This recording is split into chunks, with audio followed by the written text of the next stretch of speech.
pasca putusan Mahkamah Konstitusi ini apa yang mesti harus kita lakukan? Yang kita lakukan adalah tidak lain dan tak bukan adalah satu harapan. Harapan apa? Tentang 5 tahun ke depan yang mesti harus dilaksanakan, dijalankan oleh Bu Sherly ini dengan sebaik-baiknya. Makanya saya sering mengartikan bahwa kemenangan kontestasi pilkada kemarin melalui dinamika politik konstitusional di Mahkamah Konstitusi itu bukanlah satu momen yang mesti harus monumentalkan gitu. Maksudnya monumental gimana Mas? Tetapi itu adalah satu kemenangan yang mesti harus ditantangkan, di-challenge-kan Bapak. Apakah janji kampanye akan terrealisasi di sana? Ya kan?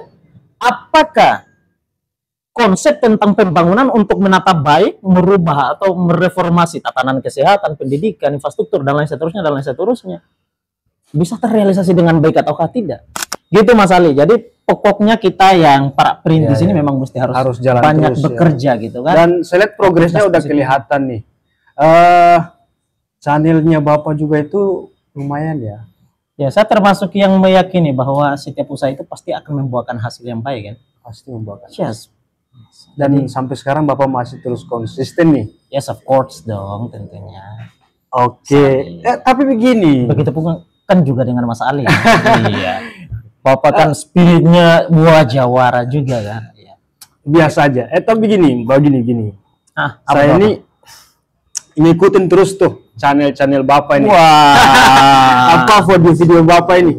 Salah satu yang Bapak juga soroti soal Pilkada Maluku Utara. Yes, Pilkada Maluku Utara ya. Pilkada Maluku Utara. Nah, kita tahu kemarin itu kan ada sengketa, kemudian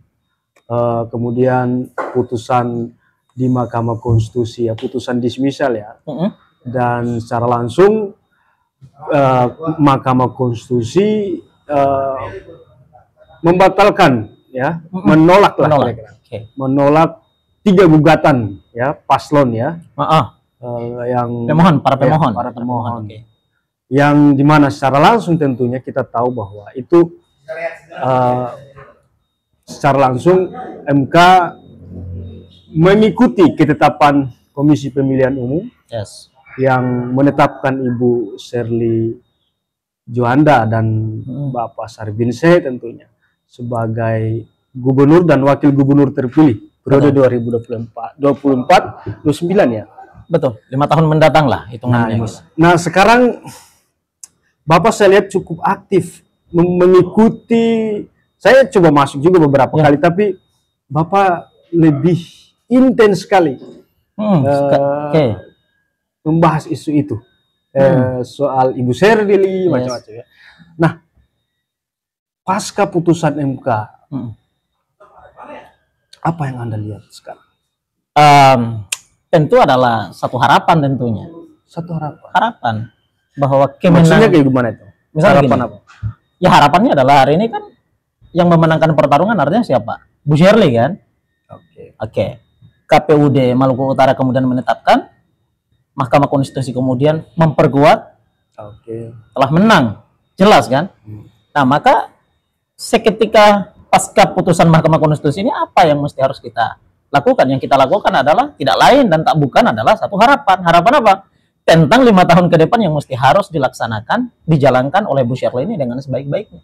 Makanya saya sering mengartikan bahwa kemenangan kontestasi pilkada kemarin melalui dinamika politik konstitusional di Mahkamah Konstitusi itu bukanlah satu momen yang mesti harus monumentalkan gitu. Maksudnya monumental gimana Mas? Tetapi itu adalah satu kemenangan yang mesti harus ditantangkan, di-challenge-kan Bapak. Berarti maksud Bapak ditantangkan itu maksudnya satu kemenangan itu justru sebuah tantangan besar ya? Tantangan besar Bapak. Makanya kalau misalnya kita ngambil perspektif budaya-budaya Muslim misalnya, begitu kekuasaan digapai, apa yang dilakukan? Yang dilakukan adalah ucapan innalillahi wa inna ilaihi raji'un. Sebab ini adalah sebuah tantangan besar, Pak. Ujian besar kekuasaan itu. Yang diperhadapkan adalah tentang rintangan dan ujian besar sepanjang 5 tahun mendatang satu periode itu, Bapak. Berat. Apakah janji kampanye akan terrealisasi di sana?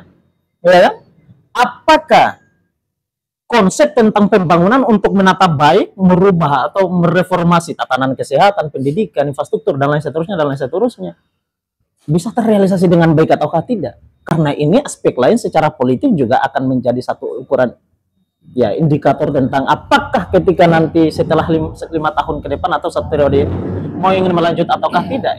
Bapak punya keraguan nggak soal Ibu Sherly? Kalau bicara soal tantangan tadi sepertinya Bapak punya punya aura keraguan kira-kira. Punya aura keraguan. Sebenarnya sedikit dari soal masalah optimisme. Saya lebih cenderung besar soal masalah optimisme. Gitu Bapak. Karena yang saya lihat bahwa ingin mengatakan bahwa saya masih ragu nih dengan gubernur terpilih sekarang. Setuju nggak? Tadi keraguan itu sekian persen gitu. Jadi berapa persen kalau gini. Sebab ini kan kekuasaan belum jalan nih Pak. Kekuasaan belum jalan. Kita naruh lah persentase persennya kan 100% nih katakanlah gitu kan. Nah 100% ini akan menjadi kurang dan berkurang itu tatkala kita melihat bagaimana kekuasaan dieksekusi sepanjang 5 tahun mendatang. Gitu. Begitulah saya kira cara kita menilai dan melihat kekuasaan itu berlangsung dan kita akan memberi tentang seberapa besar persen orang itu di dalam konteks dia mengeksekusi jabatan.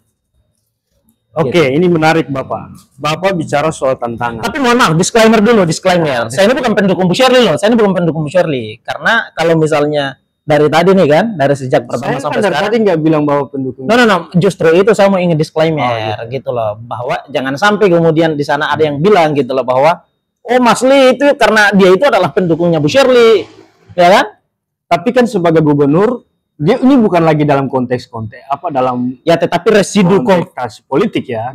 Residu konflik politik bakalan sampai sekarang kan gitu. Orang barusan selesai belum pelantikan ya, dinamika politik akan masih tetap terasa sampai sekarang gitu. Jadi wajar saja terlepas dari dinamika politik yang akan kayak gimana, tapi kita tunggu ya pelantikannya kayak gimana. Tapi kan Ibu Sherly secara langsung sudah menjadi gubernur Maluku Utara. Yes. Suka dan tidak suka ya harus menerima itu. Yes. Ya Bapak juga harus menerima itu. Saya terima kok, saya terima. Dari awal saya terima Bapak. Nah sekarang masuk masuk di pertanyaan berikutnya ini. Bapak ini kan dari tadi bicara soal tantangan. Oke. Nah tentu Bapak sudah punya pembacaan tersendiri dong soal tantangan-tantangan yang Bapak maksud tadi. Apa sebenarnya tantangan yang ke depan akan dihadapi oleh Ibu Sherly? Sepanjang 5 tahun. Taruhlah misalnya 100 hari evaluasi kerja. Oke.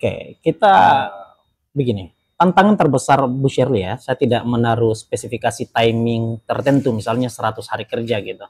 Karena saya kira itu adalah di luar daripada, mungkin tidak ditimingkan sama beliau di sana. Tapi saya mau ingin melihat secara menyeluruh 1 periode mendatang gitu loh. Misalnya. Tantangan terbesar beliau itu sebagaimana kemudian dikonsepkan sama beliau kan. Kita lihat itu apa yang menjadi konsep besar daripada Bu Sherly dan Pak Sarbin ini. Misalnya adalah menyangkut soal masalah infrastruktur. Infrastruktur ini kan terbagi banyak hal nih. Termasuk satu di antaranya adalah jalan gitu. Jalan gitu Pak. Saya kemarin cukup lama di Maluku Utara. Dari sebelum menjelang pilkada hingga sampai setelah pilkada gitu. Di mana itu? Ya di Maluku Utara. Ya di kabupaten mana? Ya Halmahera Selatan. Saya banyaknya di sana gitu. Dan saya menyaksikan betapa kemudian infrastruktur memang banyak mengalami permasalahan di sana gitu. Misalnya infrastruktur jalan nih pertama nih. Nah kita tahu gitu loh bahwa infrastruktur jalan ya terutama gitu. Itu adalah merupakan satu akses pertama tuh yang di sana orang berakses untuk banyak kepentingan gitu. Ada yang kepentingan ekonomi, ada yang kepentingan pendidikan, kepentingan kesehatan, dan seterusnya banyak tuh. Artinya akses jalan ini, infrastruktur jalan ini merupakan satu indikator pertama dalam banyak hal capaian gitu kan, dalam capaian banyak hal gitu. Nah, itulah yang mesti harus kemudian diperbaiki pertama Bapak. Karena ketika kemudian kita lihat Maluku Utara itu kan cukup unik gitu. Maluku Utara cukup unik karena dia menjadi salah satu provinsi yang memang ya harapan terbesar negara. Kenapa bisa begitu? Saya kira gitu ya. Anda tahu masalahnya di sana. Iya, proyek strategis nasional di sana, tambang gitu, nikel di sana, ya kan? Siapa yang tidak tahu gitu, Obi gitu. Secara nasional orang tahu Obi gitu. Letaknya di mana? Ya Maluku Utara, Pak. Obi, ya, Halmahera Tengah, ya, Halmahera Utara. Ada beda di sana kan? kayaknya hampir semua wilayah udah ada tambang, cuman Tidore Ternate aja kali ya. Nah, betul, Tidore Ternate gitu ya. Yang lain itu kayaknya ada semua. Taliabu juga ada. Kan betul. Sanana saya nggak tahu ya. Mungkin ada saya. Mungkin tapi hampir sebagian besar kabupaten kota di sana. Kurang lebih ada 10 kabupaten kota. 2 kota sama 8 kabupaten ya. Nah, gitu. Jadi berarti salah satunya adalah tantangan infrastruktur. Nah, infrastruktur jalan itu tuh satu. Itu yang masih minim sekarang di sana. Bapak sendiri lihat langsung. Saya melihat langsung banyak status jalan provinsi, tetapi kemudian mengalami kerusakan fatal atau bahkan cenderung tidak dibangun. Cuman digusur tapi tidak dibangun. Dan saya kira Mas Ali kan tahu kan, Halmahera itu misalnya atau Maluku Utara itu setiap daratan yang ada itu kan sungainya kan besar-besar ya kan, yang mesti harus dilalui itu. Bagaimana resiko ketika kemudian anak-anak sekolah misalnya mau melintasi dalam kepentingan pendidikan, tetapi kemudian di tengah perjalanan hujan, Pak, dan di saat itu sungai meluap, ya kan? Tentu pengorbanan pendidikannya. Begini, berarti dari segi tantangannya itu adalah bagaimana infrastruktur. Yes, infrastruktur jalan. Di infrastruktur sendiri, ini kita masih masuk infrastruktur. Menurut Anda, kita tahu bahwa di sana tadi yang Bapak singgung tipis-tipis tadi, ada PSN, tentu ada pendapatan negara di sana, ada pendapatan juga untuk daerah. Secara keuangan harusnya nggak boleh bermasalah, lebihlah. Bisa dibilang. Makanya tapi bagaimana menurut tantangan terbesar untuk Bu Shirley adalah tentang efisiensi dan optimalisasi, Bapak. Efisiensi dan optimalisasi gitu. Tadi agar kemudian misalnya kekayaan alam yang terkandung di dalam daerah Maluku Utara ini itu bisa untuk sepenuhnya adalah untuk kebutuhan dan pemanfaatan hidup masyarakat Maluku Utara itu sendiri gitu. Nah, jadi konteksnya di sana saya melihatnya gitu, dan tantangan terbesarnya adalah Bu Shirley itu berada pada soal masalah hal ini, Bapak. Nah, saya tidak kemudian melihat pada hal-hal yang lebih cenderung dalam, yang dimana itu terlalu berat untuk disampaikan dan terlalu berat untuk dicermati. Gitu. Maksudnya terlalu berat? Ya, misalnya menyangkut soal masalah penjabaran secara detail, menyangkut soal masalah pertambangannya misalnya. Tetapi misalnya hal-hal yang sifatnya kasat mata saja misalnya. Ya, sumber daya alam yang mumpuni ini, sumber daya alam yang kurang lebih bisa memberikan penambahan terhadap keuangan negara sekalipun ini, ya kan? Ya, kurang-kurangnya adalah bisa dapat dilakukan optimalisasi atasnya, ya kan? Untuk bisa melakukan pemenuhan dan bisa memenuhi segala hajat hidup masyarakat Maluku Utara itu sendiri. Sehingga taruhlah infrastruktur yang sekarang masih minim, meskipun sudah ada juga ya, cuman kan belum maksimal lah kira-kira. Itu tantangan salah satu yang mungkin menjadi visi misi Bu Shirley ya. Betul. Nah, selanjutnya apa? Tantangan berikutnya apa? Banyak. Tadi misalnya dari soal masalah ente singgung soal pertambangan.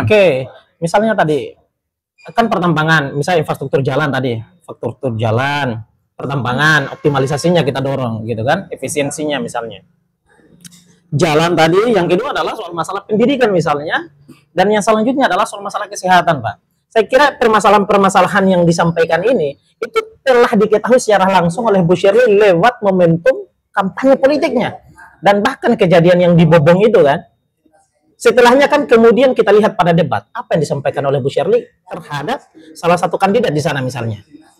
Itu kan menyangkut soal masalah kasus kesehatan kan, yang di salah satu kabupaten di Maluku Utara tuh, Taliabu misalnya. Kesehatannya kan kemudian infrastruktur kesehatannya kan kurang begitu mendukung.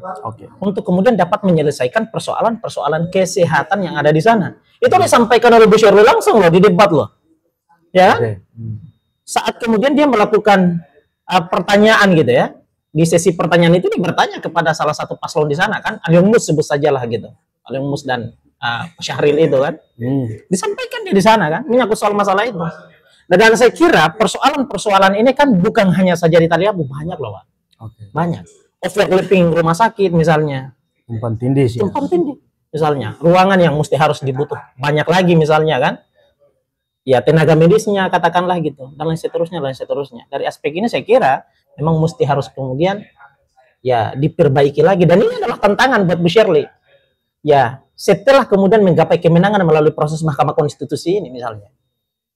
Dan sepanjang 5 tahun mendatang kita akan lihat apakah kemudian ini akan terrealisasi dengan baik ataukah justru tidak, sebaliknya. Nah, ini tentu makanya saya bilang kemenangan ini bukanlah satu momen yang mesti harus dimonumentalkan, tetapi adalah satu momen yang mesti harus ditantangkan, Bapak. Satu kemenangan yang harus ditantangkan. Apakah kemudian janji-janji kampanye, konsep-konsep kampanye. Berarti ente mau bilang bahwa kita harus tantang Ibu Shirley sebagai gubernur baru. Kita mesti tantang Bu Shirley. Untuk bagaimana menyelesaikan agenda-agenda yang tadi Bapak sebut tadi. Betul. Saya kira kan Bu Shirley ini maju menjadi seorang dan hari ini ya menjadi seorang gubernur terpilih, dan sebentar lagi pada tanggal 20 kalau saya tidak keliru akan dilantik ini.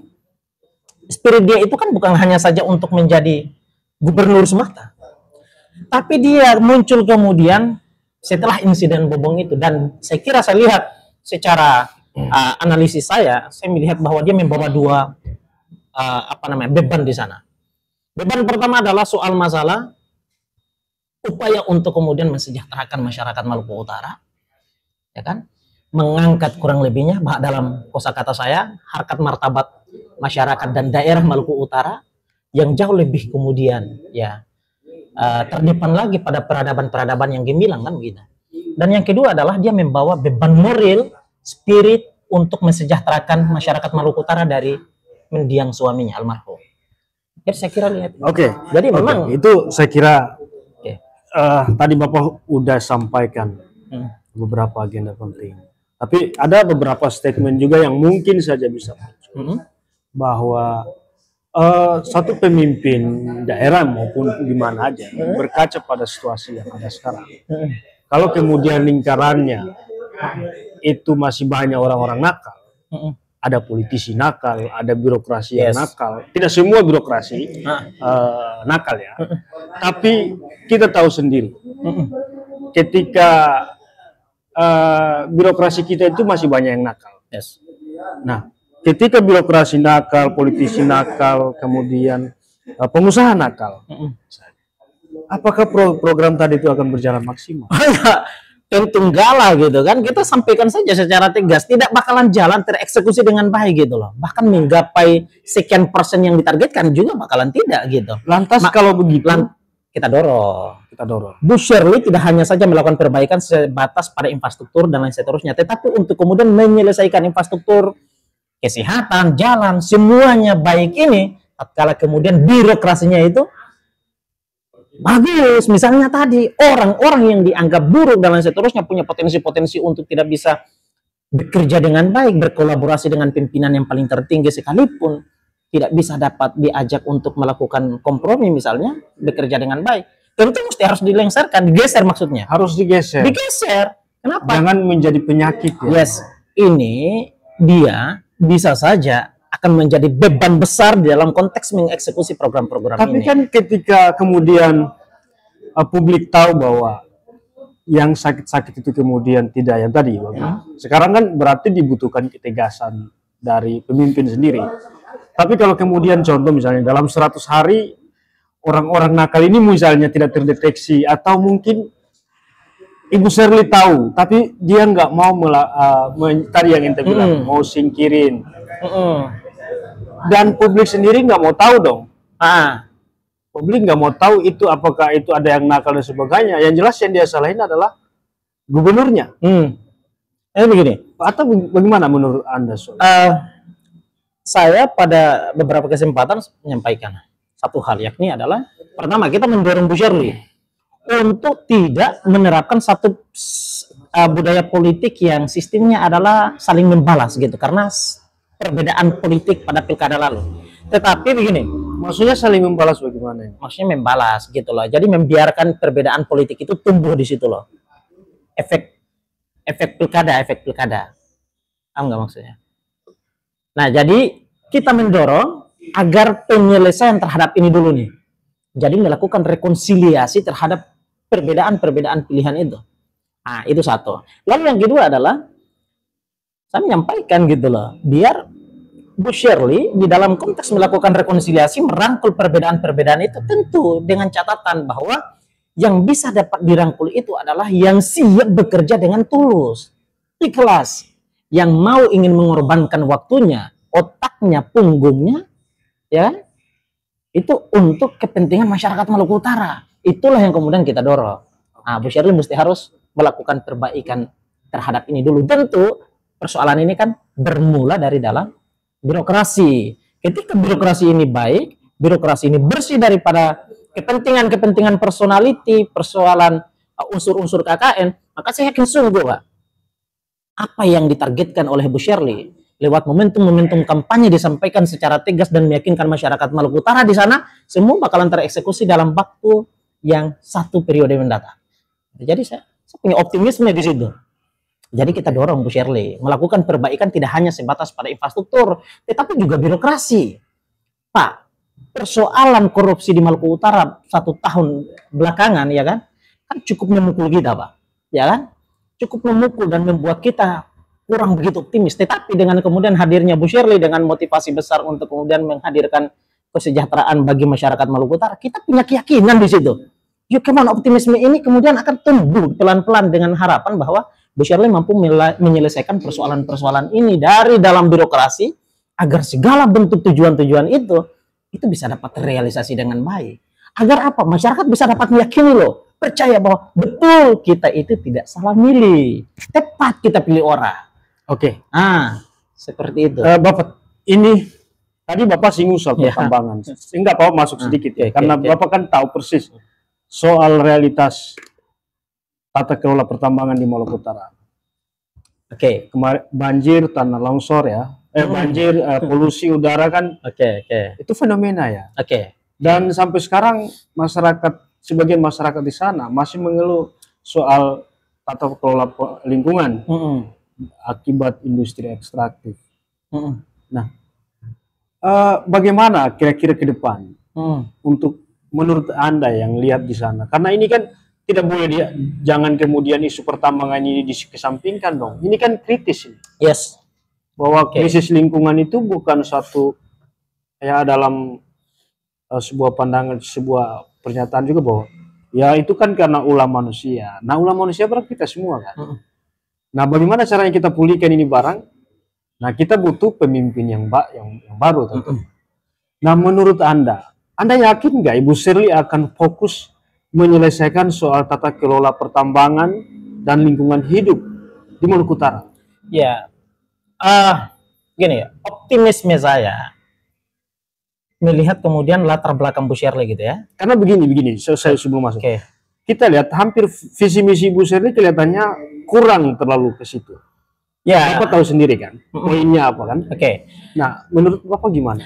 Begini, tidak menjadi soal ketika kemudian di sana terlihat kekosongan itu, penjabaran secara detail berkaitan dengan mengakomodir segala bentuk kepentingan pertambangan gitu misalnya, untuk menyelesaikan gitu persoalan-persoalan mendasar yang hari ini dirasakan oleh masyarakat secara langsung misalnya. Nah, tapi saya mau bilang bahwa saya punya optimisme dengan itu. Saya punya optimisme bahwa Bu Sherly dengan latar belakang dia gitu kan, sebagai penambang misalnya gitu, maka kita dorong gitu loh, kita dorong beliau ini untuk kemudian kekuasaan yang dia punya hari ini yang diberikan oleh otonomi daerah misalnya, undang-undang otonomi daerah, sebagai pimpinan paling tertinggi di Maluku Utara untuk bisa dapat kemudian melahirkan peraturan daerah sifatnya kemudian untuk bisa melakukan pengeksekusian terhadap perlindungan lingkungan yang ada di sana. Hari ini kita lihat secara artinya dia punya banyak kewenangan dari segi evaluasi. Kita nggak menolak tambang, kira-kira begitu. Kita nggak menolak tapi kan harus ada keseimbangan terhadap bumi. Lingkungan hidup ini juga harus diperhatikan. Bumi ini sudah terlalu baik loh. Nah, yang kira-kira begitu. Tapi kan kita tahu bahwa gubernur itu harusnya punya daya punya kewenangan untuk bagaimana memberikan catatan, catatan perbaikan. Apa aja poinnya. Nah, ini apakah pertanyaannya? Apakah Ibu Sherly mau nggak memberikan catatan terhadap agenda pertambangan di Maluku Utara? Menurut Anda? Ayo kita tanyakan sama Saleh Bu Sherly. Saya bukan juru bicara Bu Sherly. Oke, baik. Terima kasih. Waktu kita kelihatannya habis nih. Ya, untuk pertanyaan terakhir, saya kira itu bisa kemudian dijawab secara langsung. Maksudnya Anda yakin, guys? Apa tadi? Kata kuncinya? Bisa nggak Ibu Shirley punya catatan soal sejauh ini perkembangan pertambangan di Maluku Utara? Evaluasinya apa? Dan apa langkah-langkah selanjutnya? Ya, jawabannya adalah saya tidak pernah berkawan dengan Bu Shirley, saya belum pernah ketemu sama beliau. Yakin nggak dia akan soal masalah apakah dia punya catatan atau tidak? Kalau kita ini kan sama-sama nih berada pada posisi tidak mengetahui tentang hal itu. Oleh sebabnya begini, tentu dalam persoalan yang sudah berkembang ini, persoalan yang sudah menjadi persoalan mendasar di Maluku Utara yang sudah terlihat secara kasat mata ini, memang mesti menjadi keharusan bagi Bu Shirley untuk harus dicatat sebagai bentuk catatan untuk diperbaharui. Harus ya? Harus, itu harus loh. Nggak boleh disepelein ya? Nggak boleh, Pak. Bumi ini sudah terlalu baik. Jadi Bapak setuju bahwa Ibu Shirley harus berikan catatan terkait dengan perkembangan pertambangan di sana. Ada PSN di sana, tapi kan nggak boleh dong PSN kemudian seolah-olah nggak ada gubernur di sana. Yes, tentu. Ya gitu. Gubernur kan punya daerah, dia harusnya punya catatan evaluasi yang mungkin saja bisa didengar oleh pemerintah pusat. Yes. Kira begitu. Artinya kan begini, ketika kemudian kita bicara menyangkut soal masalah proses, nanti ya misalnya nih, dibawa dalam konteks sarana yang umum misalnya, konteks perizinan dan lain seterusnya, mungkin itu adalah kewenangan pemerintah pusat gitu ya. Dengan kemudian hadirnya Undang-Undang Cipta Kerja yang kemudian menjadi polemik beberapa tahun yang lalu misalnya. Tapi peran pengawasan kan bisa. Oke, saya mau sampaikan ini. Tetapi Ibu Shirley bukan berarti kewenangannya sebagai pimpinan tertinggi di Maluku Utara terbatas ketika kemudian hadirnya Undang-Undang Cipta Kerja. No, dia bisa menggunakan kewenangan dia sebagai pimpinan paling tertinggi yang diberikan oleh Undang-Undang Otonomi Daerah untuk bisa apa? Menciptakan peraturan daerah, ya kan? Yang diberikan pula kewenangannya oleh undang-undang untuk apa? Melindungi segenap kepentingan masyarakat Maluku Utara dan Maluku Utara itu sendiri. Jadi saya kira itu poin. Oke, baik Pak Alhams. Yes. Waktunya. Terima kasih banyak. Oke. Terakhir barangkali. Apa itu? Ada pesan-pesan buat publik, buat pemuda. Wah, menarik ini. Di Maluku Utara khususnya. Karena kita bicara soal Maluku Utara. Pasca putusan MK dan kita menunggu semua pelantikan gubernur kita yang baru. Apa pesan? Pesannya satu. Pilkada telah berakhir. Dinamika politik pilkada kita sudahi semua itu, ya kan? Yang paling terpenting adalah kita tatap 5 tahun ke depan, masa depan Maluku Utara dan generasi Maluku Utara itu jauh lebih penting ketimbang kita mesti harus terjebak dan berbicara tentang perbedaan politik pilkada. Selesailah di situ. Itu bagi perbedaan. Yang kedua adalah bagi pendukung misalnya. Kita pun juga mesti harus legowo dengan situasi yang ada. Dan yang tadi poinnya adalah kemenangan Bu Shirley melalui pilihan mayoritas 50% sekian ini, itu tidak mesti harus dijadikan sebagai momentum untuk dimonumentalkan, tetapi mesti dijadikan sebagai momentum untuk ditantangkan kepada Bu Shirley. Bu, 50% sekian suara dipercayakan kepada Ibu, menentukan kemenangan Ibu. Sisanya? Apakah kemudian dengan besaran suara yang menentukan ini, Ibu bisa mengeksekusi segala bentuk kepentingan yang diakomodir dalam konsep lewat momentum-momentum kampanye itu di dalam 1 tahun ini, 1 tahun, 1 periode ke depan, ataukah tidak? Itulah yang mesti harus ditantangkan kepada Bu Shirley. Ya, semoga beliau bisa mendengarkan perbincangan kita yang cukup sederhana ini. Sampai ketemu di podcast berikutnya. Terima kasih.